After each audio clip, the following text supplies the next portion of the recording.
Business with a servant's heart. Welcome to the podcast. Ramona. Business with a servant's heart. Listen to the podcast. Ramona. We're all about to talk on life. Our guest will share his life story. We want you to success in life. We're ready and we will start shortly.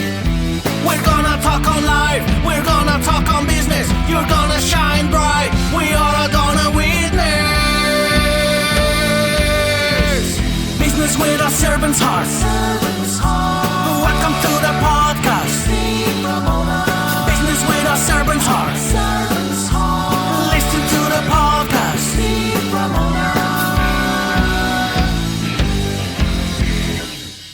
Could boil this all down to 4 words. The 4 words to remember from all the stuff you just saw, it would be this: who first, then what? Who are you first? Then what do you want to do? Then what direction should you go? Then what's my passion, my purpose, my direction? Even then, what's my message? If you're trying to build out your marketing for your company, if you want to stand out from other people doing what you're doing, figure out who you are first. Like say you're a realtor, or you're a dentist, or you're a doctor, or you're a lawyer. If you know who you are, then it gives you the words to tell the world exactly who you are and why they should choose you over everyone else who does what you do. This is a decision tool for business owners and people that live life, which is all of you listening. This is agnostic to age, to gender, to whatever. If you're living life, this is good for you, because I've learned with entrepreneurs, Gary, and you've seen this, I know more, decision making is one of the biggest mistakes they make, or indecision. I want to invite you into the Business Network, my free school community for entrepreneurs and business owners who want to grow their network and scale their business. Inside, you'll get step-by-step lessons, monthly workshops, feedback, scripts, resources, bonuses, and a community of like-minded people who believe in helping each other win. Join us today at school.com, the Business Network, and click Join Group. I'll see you inside. Welcome, everyone, to Doing Business with a Servant's Heart podcast. I'm your host, Steve Ramona, and I've got part 2. What is your why? What is your purpose? Why do you even get up in the morning? Well, I had Gary on 2 years ago, and he's so gracious to want to come back, and I'm so excited to have him. We're going to do something special today on this podcast. We're going to help you find your why if you don't know what it is. And I found over 80%, and Gary will probably give us a better stat, 80% of people I've talked to have no idea what their why is. And they go, what do you mean why? When you hear that, they don't know their why. And that's fine, because we're going to fix you today. How about that? Well, let's get started. Let's start with our gratitude. You're destined for greatness. I know you will do amazing things. And my guest story was all about destiny for greatness, being a dentist, and now is helping billionaires all over the world. It's an incredible story. Go back to part 1 to hear all about that. Let's jump in about why and what he's doing today. Gary, welcome to the show. Steve, thank you for having me, man. I can't believe it's 2 years ago. That is crazy. Time is screaming by. It was a great show, and I've used why in my conversations for the last 2 years with unbelievable success. Let's jump into your program that you've got here, and let's talk about it.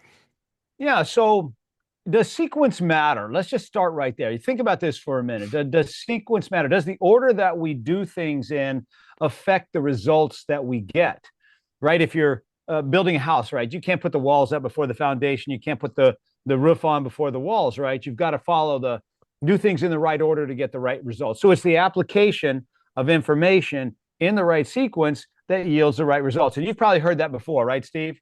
Absolutely.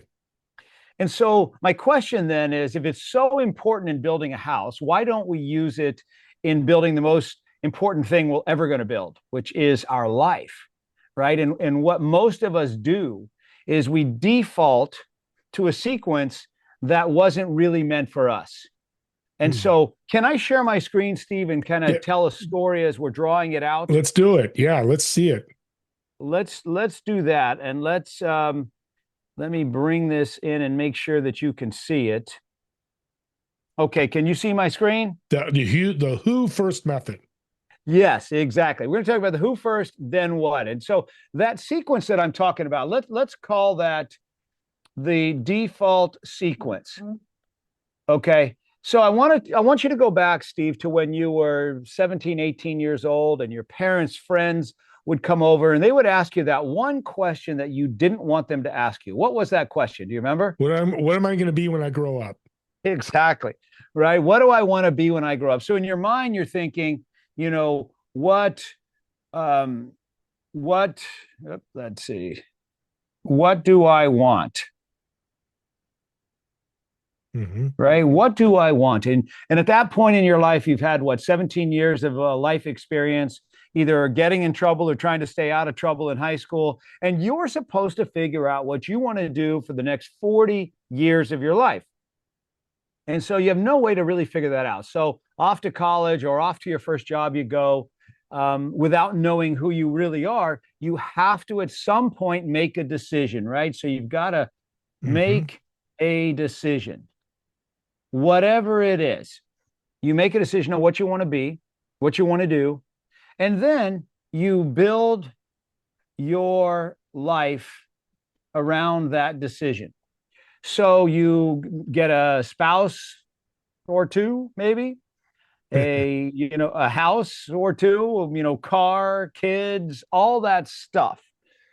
And now you've got lots of overhead, lots of responsibilities, lots of things you've got to take care of, right?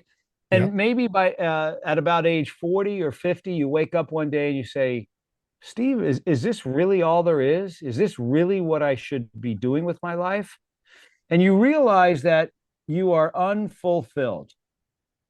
And you're like, dang, I can't believe this is the path I ended up on. I can't believe this is where I'm at.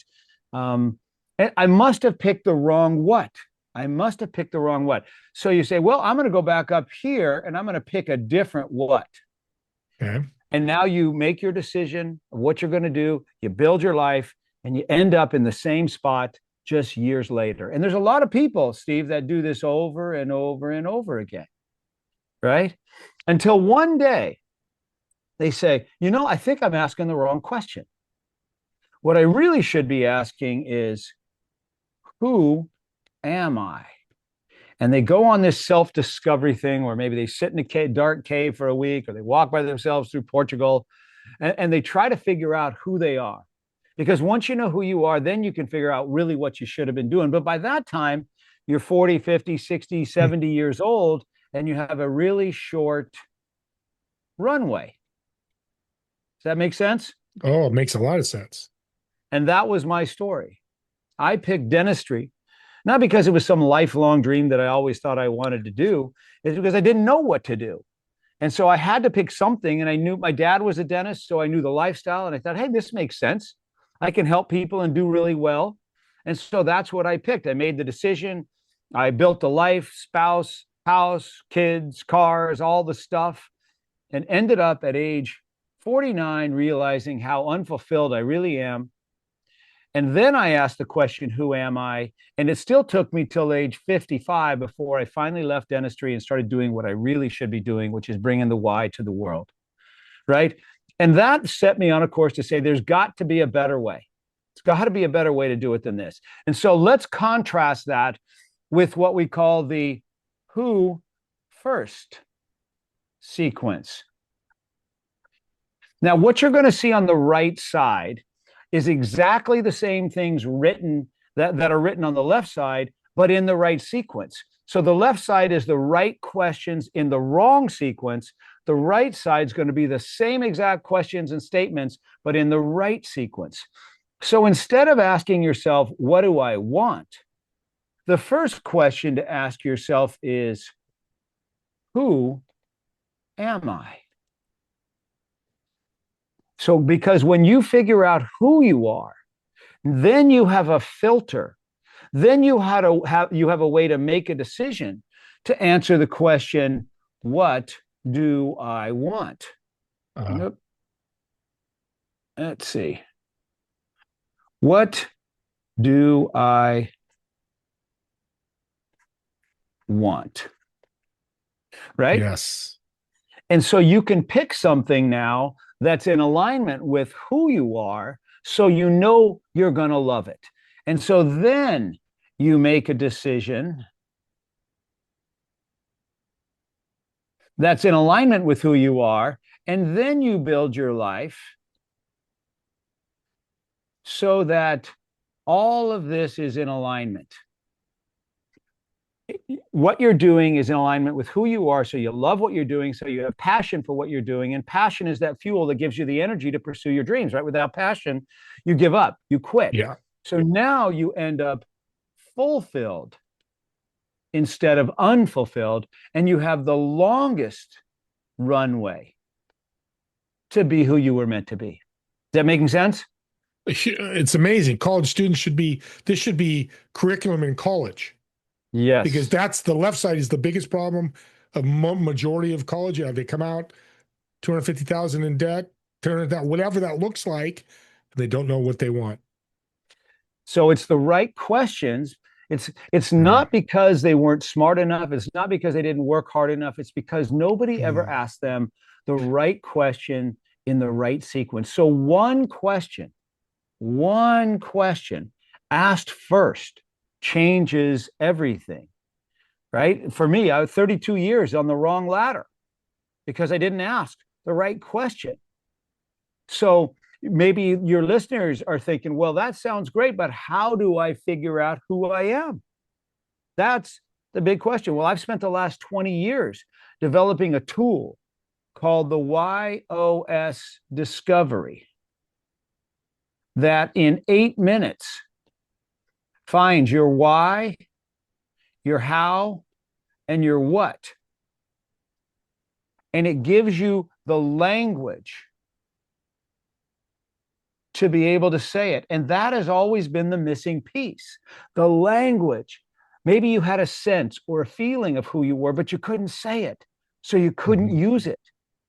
And that's why knowing how to say it, having the words, having the language to say, this is why I do what I do, this is how I do it, and this is what people can count on from me, that'll help you to know who you are. So then you can figure out what you want, then you can make decisions, then you can build your life, then you end up fulfilled. So the key here, Steve, is the younger you are, when you figure out who you are, the longer the runway you have to be who you were meant to be. Does that make sense? Yes. And the other thing is, I'm 65. I've learned this 2 years ago. I'm going to be super successful because of it. Yes, my runway shorter, but I'm going to be happier, and my quality of life. Yes. Is that what I'm hearing here? Quality of life Yes. is better. Because I know a lot of entrepreneurs and business owners that listen that are in 50 and above. And I know they're looking at like, oh, this is great, Gary, but I'm 55. Steve, you're 65. No, this is just changes the game. The youngest you will ever be is who you are today. That's perfect. Start now. Start now. Figure out who you are. Then figure out what you want to do based on that, and you're going to love what you do. You'll have passion for what you do. And that's why we're working more and more with, strangely, we're working with the younger, the college age, high school age. We're doing it with the UC schools. We're doing it with all kinds of different schools. I just did it with a college last week. Because if we can, the younger we can get them, the longer the runway they're going to have. But we're also working with the ones that are at the end of their career, trying to figure out, what should I do next? What is my next step?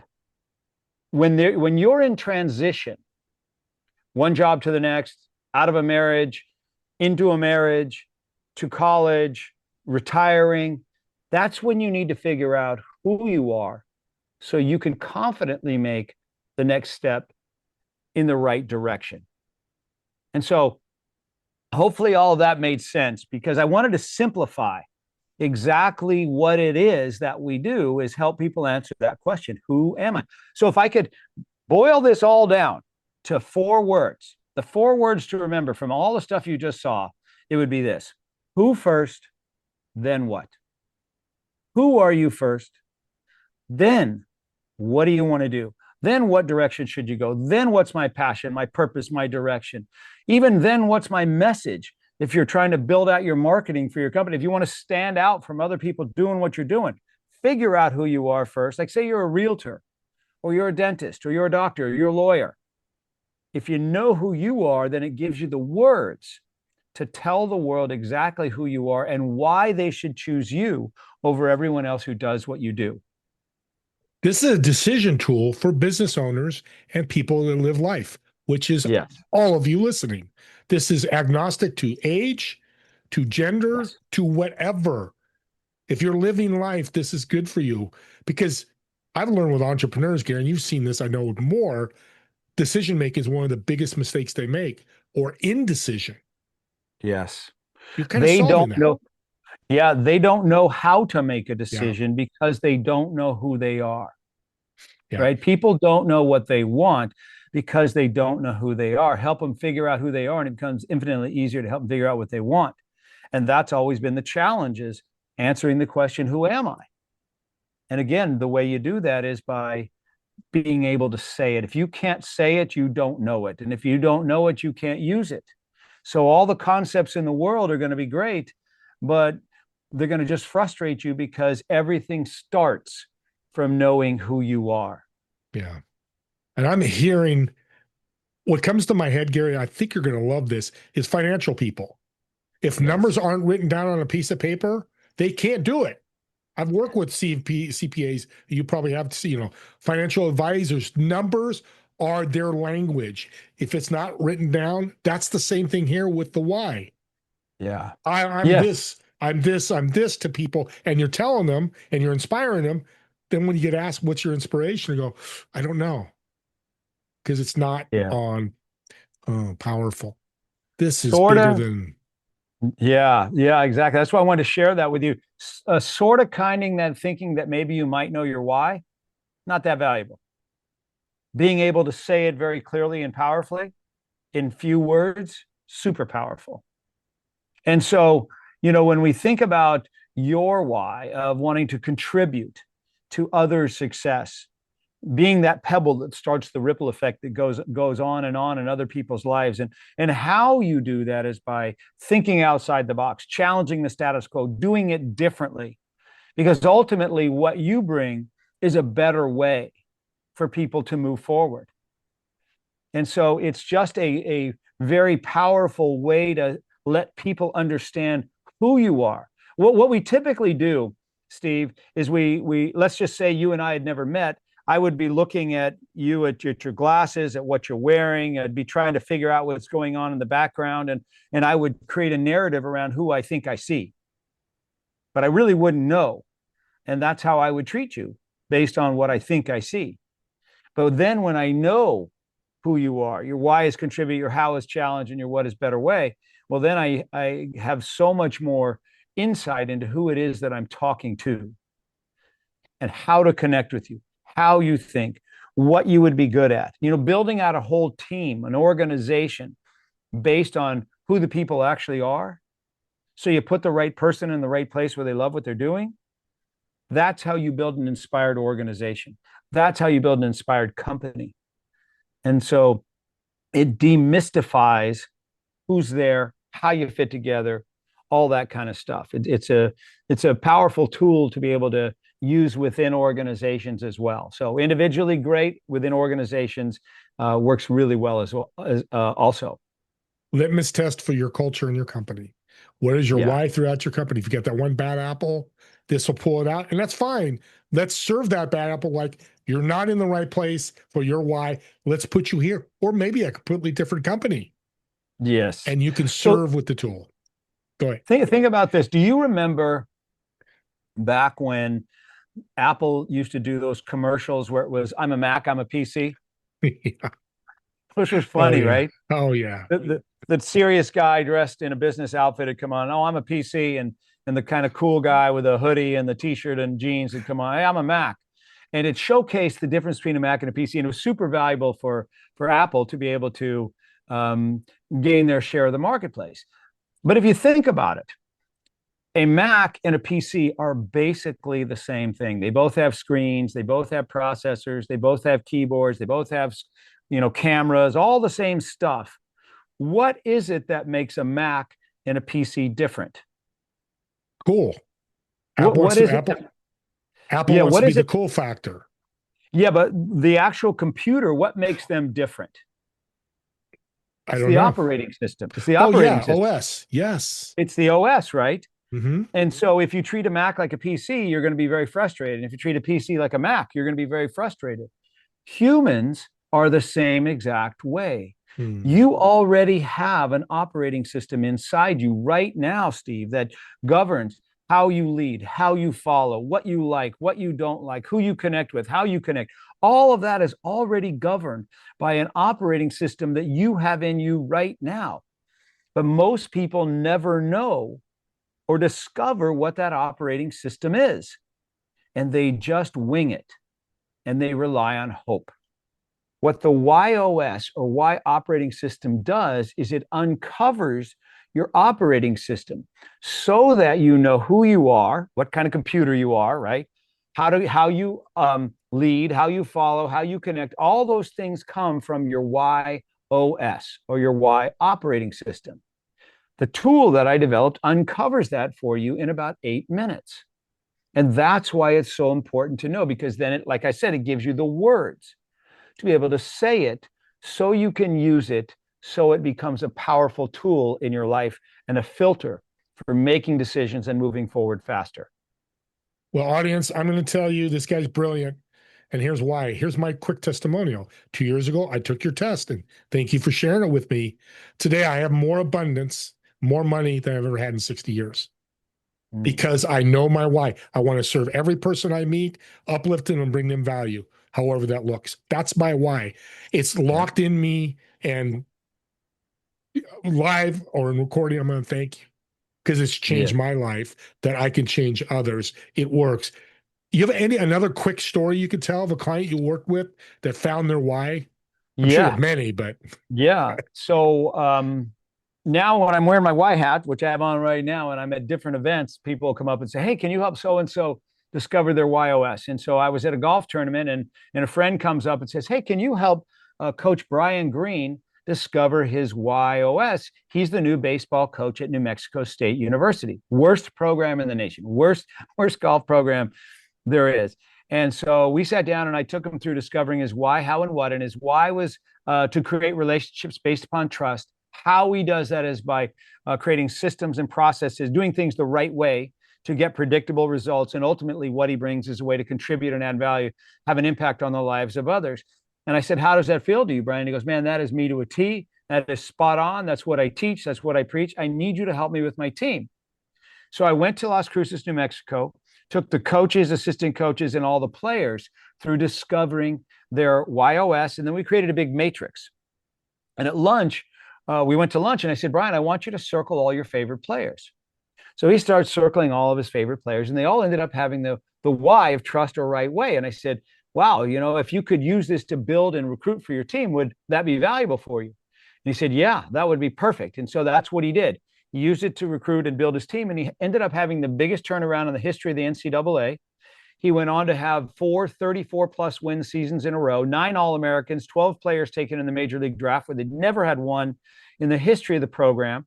He gets hired away to Washington State University that was on their own 10-year slump, and he did the same thing there. And I ran into him recently. I said, "Brian, how are things going for you?" And he said, "Well, I've hit the pinnacle of college golf." He said, "I'm the new head coach at Wichita State University, which is one of the premier programs in the country." And I said, "What do you attribute your success to?" And he said, "I build everything based on their why, their how, and their what. I know now who I have on my team, so I know where to place them, where they can have the biggest impact, and then we have the biggest impact. And that's been the secret to my success." He said, "But what I told you wasn't true. I don't just want people with the why of trust and right way. I need to have everybody. But now I know who they are, so I can help them be the best version of themselves, so we can be the best version of ourselves." And so what a great story. It just over and over and over, if you use it to build your team and surround yourself with the right people, you're going to have great results. And you just didn't help Brian. You helped think it was 21 or 22 athletes hit the pinnacle of their success, which they carry probably on to their life. That's the coolest thing about this is the compounding effect of the servant's heart, that you can actually have that servant's heart over and over and over, and it leaves a wonderful legacy. And let's end with that. Well, before we do, audience, here's what I'm going to do for you. What, you have a book, right, Gary? It's just about to come out. It's called The Way to Your Why. But I have something for your audience. I have something for them. I'm going to give them. Can I give them something? Absolutely. Why don't I give everybody that listens to this the Why Discovery for free? Oh my God. So instead, you'll get there's the Why Discovery and the YOS. The Why, find your why. And if that feels like it's enough for you, great, you got it for free. If you want to keep going, there's a way to do that. It's not expensive. It's invaluable, but it's not expensive. So no. We'll put a link in the show notes that allows everybody to take the Why Discovery for free. Okay, I'm going to add to this. Gary, you inspire me so much. Audience, if you take the Why Discovery and you share it with me or Gary, your discovery, I will send you his book for free. First 10 of you. I love it. You take that discovery first, because this is the thing about why you have to take action. You can talk all day about this. You can write it down, but we won't get into that. We'll probably have to bring you back for part 3 for that, because that would be a great conversation. But again, first 10 of you, take the Why Discovery, change your life, but then get your book. And guess what? You get Gary sitting on your coffee table or your nightstand for the rest of your life. And that would be powerful. Gary, any last words before we close out? Yes. Even if you choose not to use the Why Discovery or the YOS Discovery, just take the time to figure out who you are. It's so powerful. You and I both experienced it. 400,000 other people have experienced it. But if you don't get to feel that yourself, you don't quite know what we're talking about. But once you do, you're like, man, decisions are so much easier. Direction's so much easier. All of it becomes easier when you know who you are. So who first? Then what? That's the sequence. Audience, thank you again, Gary, for taking the time. I know you travel everywhere, and you blessed me again coming back on. We'll bring you back for part 2 if you're willing. And audience, share this out. This is truly a gift that Gary gave us. He gave me a gift 2 years ago, and it's changed my life. Take this podcast and subscribe to the YouTube channel, or take the link and let's start sharing it. Have other people take the discovery. Imagine you impact 10, 15, 100 people in the next year. I know your life will change, because I believe in God, or the universe, whatever you believe in, will make that change for you. So with that being said, me and Gary want to thank all of you for watching or listening to this podcast. And we'll see you all on the next episode of Doing Business with a Servant's Heart. Have a great day, everyone.